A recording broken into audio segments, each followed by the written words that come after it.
우리 가정의 문제를 아실까? 오늘 기록된 말씀을 중심으로 해서 우리 가정의 문제를 아실까라는 제목으로 말씀을 잠깐 묵상하고 기도하려고 합니다. 우리가 계속 묵상하고 있는 이 엘리사에 대한 내용들이 오늘 열왕기 하에 소개가 되는데, 그 시작이 엘리야가 승천하면서부터 그 사역이 엘리사에게로부터 이어져 오는 내용으로 소개됩니다. 그래서 2장부터 구체적으로 소개되는데, 엘리야가 승천한 이후에 그 엘리사가 엘리야의 스승의 겉옷을 가지고 자기의 옷과 함께 요단강을 쳤을 때 그 요단강이 갈라지고 건너가는 건 일부터 시작을 해서, 그리고 나서 이 여리고성에 물이 나빠서 농사를 짓게 되어질 수 없었을 때 그 물의 근원을 치료함으로 다시 한번 그들의 생계가 농사를 지을 수 있도록 했던 그런 일들, 또 베델에서 올라갔을 때 이 엘리사를 저주하며 놀렸던 그 대적들을 하나님께서 곰을 통하여서 없앴던, 심판하였던 내용들, 참으로 이 엘리사를 중심으로 시작부터 일어난 일들이 참 여러 가지 내용이 많았습니다.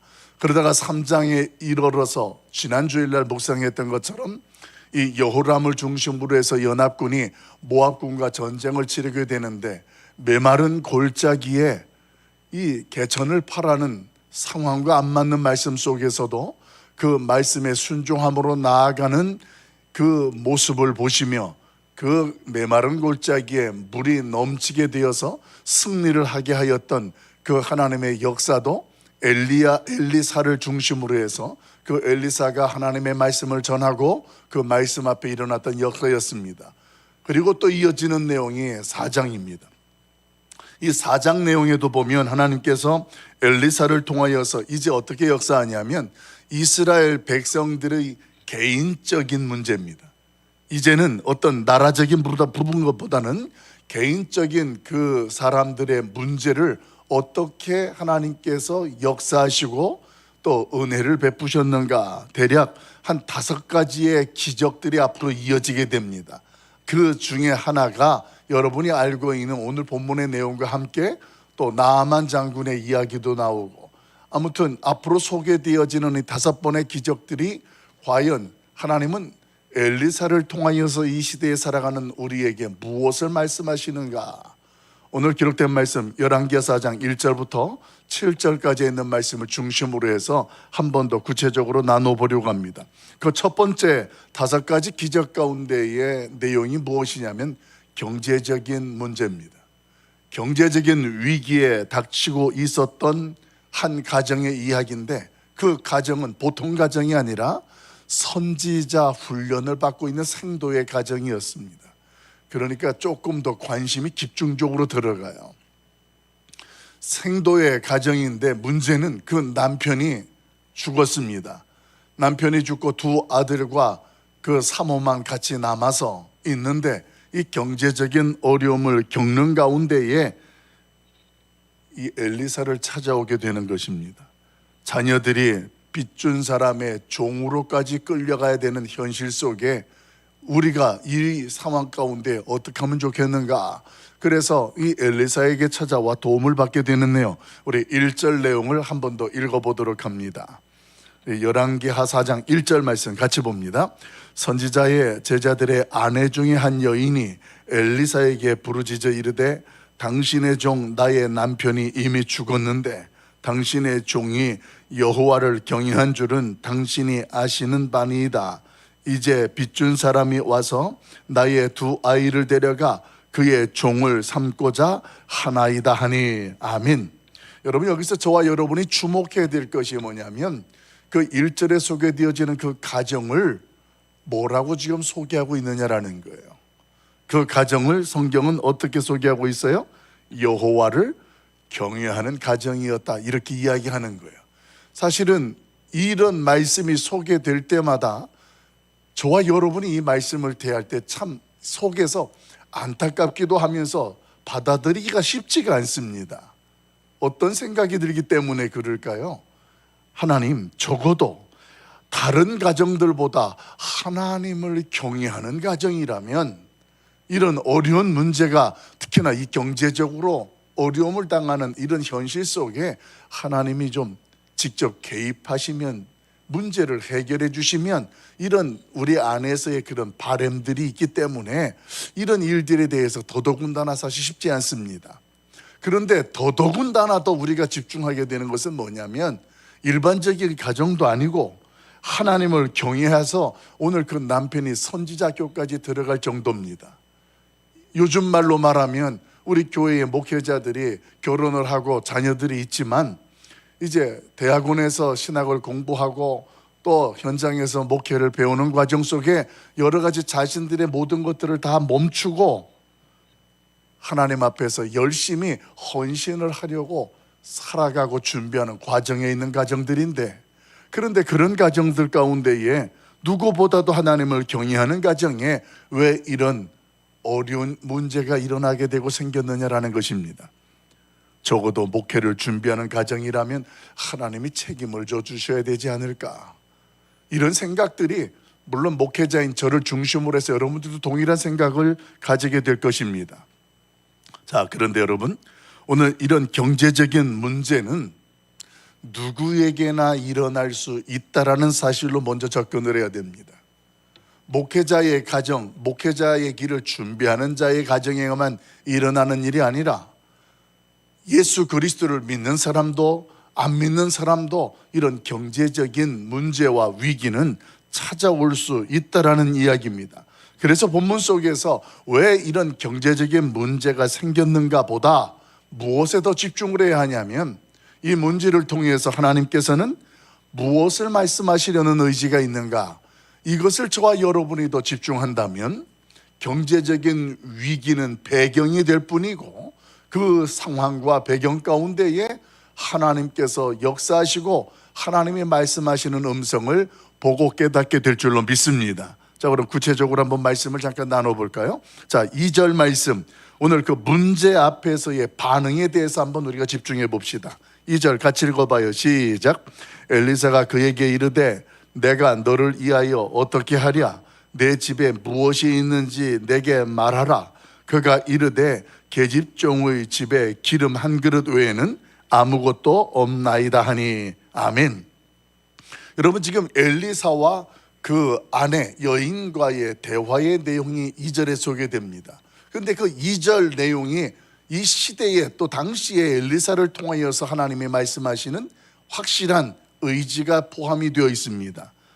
세상적이고 개인적인 문제인 것 같습니다. 그 가정에 물질적인 위기가 닥치고 빚을 져서 그 빚으로 말미암아 문제가 생겼기 때문에 그렇습니다. 그런데 이런 일들이 누구에게나 일어날 수 있는 일인데, 그런 상황 가운데에 오늘 그 여인의 모습은 세상보다 하나님을 의지하는 모습을 먼저 보여주고 있다는 점에 주목해야 됩니다. 왜냐하면 말이에요, 오늘 이 모습은 당시의 이스라엘 백성들의 현실 속에서 보면 이 모습이 사라진 모습이기 때문에 그래요. 우리가 아는 것처럼 아하 왕 때부터 해서 이스라엘 백성 가운데에 우상 숭배라는 것들이 굉장히 팽배했습니다. 그러니까 오죽하면 이 엘리야가 갈멜산에서 바알과 아세라 선지자들과 함께 영적인 전쟁을 치르고 하나님이 어떤 분인지를 분명히 보여주고 드러낼 수밖에 없는 그런 신앙의 타락과 어수선한 그들의 영적인 혼란 속에 있는 현실이었습니다. 그러니까 문제가 있으면 어떤 현실 속에 사람들이 선택하고 반응하는 것은 하나님보다 세상의 방식이었고 세상의 그 어떤 능력이었습니다. 그런 가치였습니다. 그런데 그런 모습이 이스라엘 백성들 가운데 팽배해 있었다라는 거예요. 그런 현실 가운데에 오늘 이 생도의 아내는 어떤 모습으로 나아가느냐, 그런 가운데에 하나님의 사람 엘리사를 찾아가서 그 문제를 하나님 앞에 아뢰고 있다는 것입니다. 여러분, 이게 로드십이에요. 어떤 상황이든 어떤 문제든 하나님 중심으로 그 하나님의 뜻을 묻고 하나님의 도움을 받으려고 하는 그 신앙, 이것이 하나님을 내 인생의 주인으로 삼는 것이고 우리 가정의 하나님을 주인으로 모신 자의 삶의 모습이 된다는 것입니다. 이스라엘 전체에는 바알신이 그 자리를 자리하고 있었습니다. 이스라엘 백성들은 하나님에 대하여 알고 있지만 세상 방식에 익숙하게 젖어 있었습니다. 그러나 선지자 생도의 가정은 하나님을 의지하고 따르는 모습으로 오늘 그 가정은 위기 가운데 서 있었다. 사랑하는 성도 여러분, 오늘 이 새벽 저와 여러분의 인생과 우리의 가정과 삶의 터전에 어떠한 문제가 어떤 위기가 있다 할지라도 기억하십시다. 우리 하나님이 지금 나의 인생과 우리의 가정과 모든 형편을 알고 계실까 모르고 계실까의 질문 앞에 믿음으로 반응할 수 있기를 예수님의 이름으로 간절히 소망합니다. 하나님께서는 이미 다 알고 계십니다. 그분이 다 알고 계시면서 저와 여러분에게 기대하는 것은 뭐냐면 내가 이 가운데에도 나를 믿니? 이거예요. 너가 정말 나를 신뢰하니? 하나님은 그 질문 하나 가지고 오늘 우리를 기대하고 계신다라는 것입니다. 생도의 가정의 위기는 위기입니다만 정말 위기는 그런 위기 가운데에 하나님을 찾지 못하고 알지 못하고 바알 신상 앞에 세상 방식에 젖어 있는 그 모습이, 그 백성들의 모습이 더 큰 위기가 되고 문제라는 사실입니다. 두 번째로 오늘 저와 여러분이 또 기억하게 되는 것은 하나님의 의지가 어떤 모습으로 나타나느냐. 3절 4절 말씀 읽어봅니다. 3절 4절 같이 봐요. 시작. 이르되 너는 밖에 나아가서 모든 이웃에게 그릇을 빌리라. 빈 그릇을 빌리되 조금 빌리지 말고 너는 내 두 아들과 함께 들어가서 문을 닫고 그 모든 그릇에 기름을 부어서 차는 대로 옮겨 놓으라 하니라. 아멘. 여러분, 하나님의 말씀 앞에서 순종하는 모습이 오늘 저와 여러분 가운데에 그 위기 가운데에 보이고 드러나야 될 모습이 된다라는 거예요.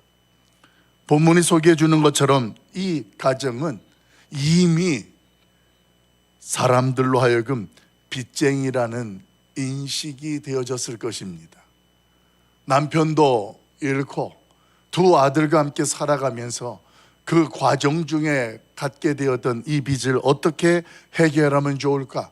두 아들을 종으로 데려갈 정도로 이 빚을 주었던 사람이 찾아오고 할 정도라면 이웃이나 다른 모든 사람들은 다 그 형편과 사정을 다 알고 있는 과정입니다. 여러분, 그런데 그 다음에 주목해 봅시다. 저 사람네는 아무것도 없다. 저 사람네는 지금 많은 빚 때문에 앞으로 깜깜하다. 이렇게 다 인식이 되어 있는 팽배한 현실 가운데에 누군가에게 이웃에게 가서 또 빌려야 되는 현실이에요. 그릇을 빌린다라는 거예요. 비록 그릇이지만 그릇은 별것 아닌 것 같지만 이미 모든 사람에게 인식되어진 지난 저 가정의 형편과 과거를 다 알고 있어요. 그런데 그런 가운데에 하나님은 빌려오라는 거예요. 이게 쉬운 게 아니거든요. 평상시에는 그게 어려운 문제가 아닌데 이게 한번 그렇게 되어진 상황에 사람들의 인식 속에 나아가서 있는 대로 그릇을 다 빌려온다? 이 현실에 말씀을 들었을 때 그 여인과 그 가족이 그 말씀을 순종한다라는 것은 그렇게 만만하지가 않다라는 것입니다. 그런데 성경 속에서 그 여인의 가정은 그 말씀 앞에서 하나님의 말씀을 전하는 엘리사 앞에서 순종하는 모습으로 나아갑니다. 여러분, 세상에서 신앙을 지킨다라는 게 바로 이런 모습과 같습니다. 저와 여러분이 예수님을 믿고 믿음으로 산다고 할 때 우리 주변에 있는 사람들은 저와 여러분의 과거를 너무 잘 아는 사람들도 있어요.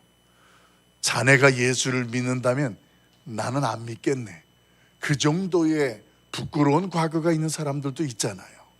그런 가운데에서 내가 누군가에게 가락성산교회로 초대를 한다, 누군가에게 예수님을 소개한다, 복음을 전한다, 이거 만만하지 않다라는 것입니다.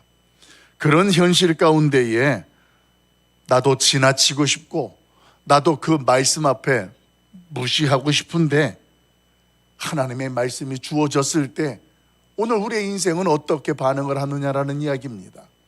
여러분, 나의 과거를 다 아는 사람 가운데에 믿음을 지키고 그 하나님의 말씀 앞에 순종하는 것, 이것은 그 모든 현실과 상황보다도 하나님 앞에 내 인생을 맡겼을 때, 오직 하나님만이 나의 도움이시다라는 믿음의 고백이 되어졌을 때 비로소 오늘 그 말씀이 현실과 맞지 않아도 순종할 수 있고 오늘 그 말씀 앞에 나아갈 수 있게 되는 줄로 믿습니다.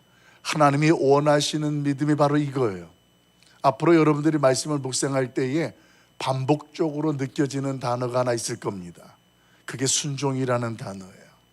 지난 주일날도 메마른 골짜기에 건기예요. 우기도 아니고. 그런데 개천을 파라는 이야기, 개천을 판다는 이야기는 우기에 비가 많이 올 때에 그 물이 제대로 흘러가도록 하기 위해서 개천을 보수하고 파는 일인데, 그 현실 속에 개천을 판단 자체도 그 하나님 말씀 앞에 순종하는 모습이요. 오늘도 무조건 다 빌려오라. 어떤 상황이라도 무슨 수모를 당할지라도 빌려라는 말씀 앞에 순종하는 모습이요. 나아만 장군도 마찬가지입니다. 나아만 장군도 목욕하라는 말에 그렇게 깨끗하고 좋은 물도 아닌데 왜 내가 여기서, 이런 생각이 들었을 텐데 그래도 목욕을 하고 시키는 대로 순종했을 때 일들이 일어나는 것. 사랑하는 성도 여러분, 중요한 것은 말이에요, 오늘 이런 현실이 우리의 삶의 현실 속에 가득 채워져 있다는 거예요. 하나님의 말씀을 들었을 때 하나님을 믿는다고 하지만 그 현실 속에 그 말씀이 사라지거나 축소될 때가 참 많습니다. 누가 뭐라고 할 수도 있고 평가할 수도 있다라는 우리의 생각들은 그 위기와 문제보다 크신 하나님을 자꾸만 축소시킵니다. 그 하나님을 자꾸만 멀어지게 합니다. 여러분, 오늘 우리의 모습 속에 성령 하나님께서 역사하시는 현실을 경험할 수 있길 예수님의 이름으로 축원합니다. 우리 6절 7절 말씀 한번 읽어볼까요? 그 하나님께서 어떻게 역사하시고 일하시는가.